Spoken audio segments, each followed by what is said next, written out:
the Urbana Theological Seminary, where he is professor of biblical studies and president and teacher of Greek and Hebrew, and I don't know, he seems like an educated guy. Anyway, he's going to be talking about giving sort of the New Testament equivalent of the wonderful talk he gave yesterday on eco-philosophy. After that, we are going to be breaking up into small groups. I'll tell you where they are, but you might give a little thought to sort of who you want to link up with in terms of our leaders.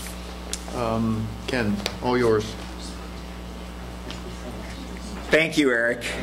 And part of our test as we designed this is that you have to endure me a second time. Thank you for your patience.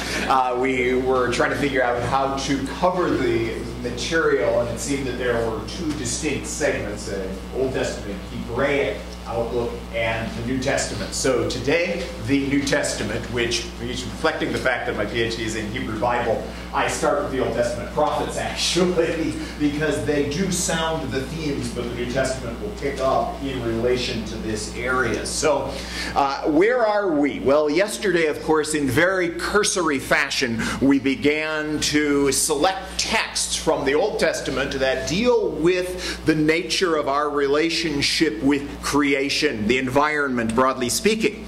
And of course, we cautioned that this is part of a much bigger story that isn't just an ecological story. It's a story about relationship, but particularly God desiring to enter into relationship with people, and how seemingly incapable we as humans are of bridging that gap.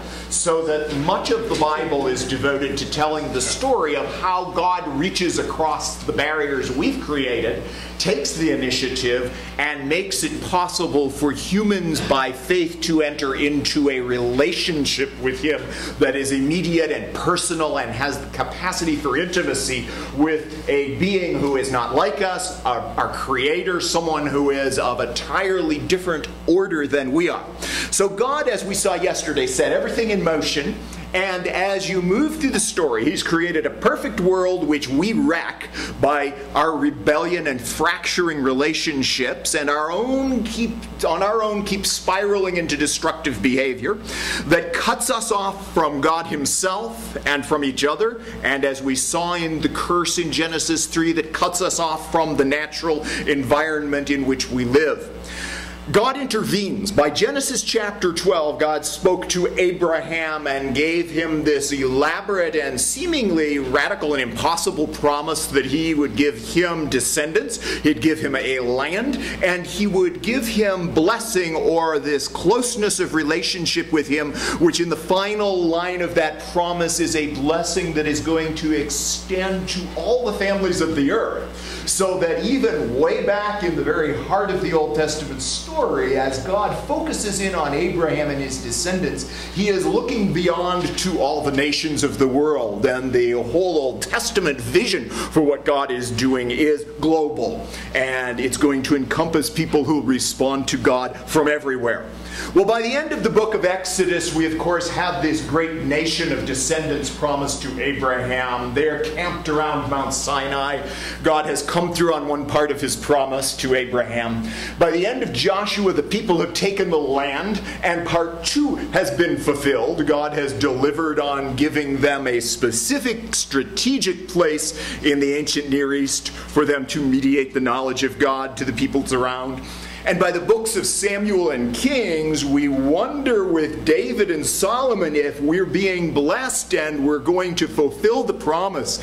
But as we watch the story in the book of Kings, as it goes on, we realize that we're not. And that the people of Israel continue to shut the door on God and lock it from the inside, shake their fist at God and go their own way.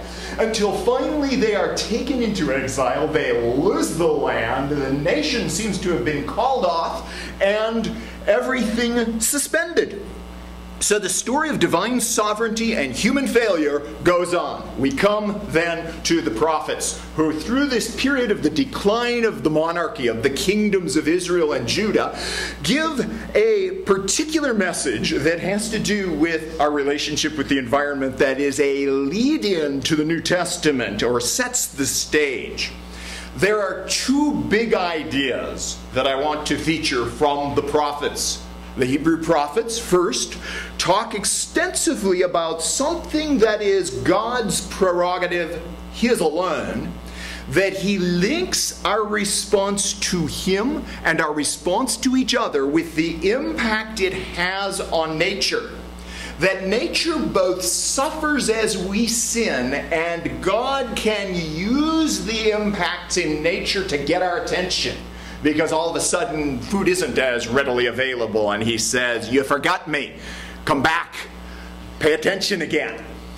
For example, Isaiah 24, 4-6. "The earth dries up and withers. The world languishes and withers. The exalted of the earth languish. The earth is defiled by its people." Here's the cause. "They have disobeyed the laws about relationship with God and relationship with each other, violated the statutes and broken the everlasting covenant. Therefore a curse consumes the earth. Its people must bear their guilt. Therefore earth's inhabitants are burned up and very few are left."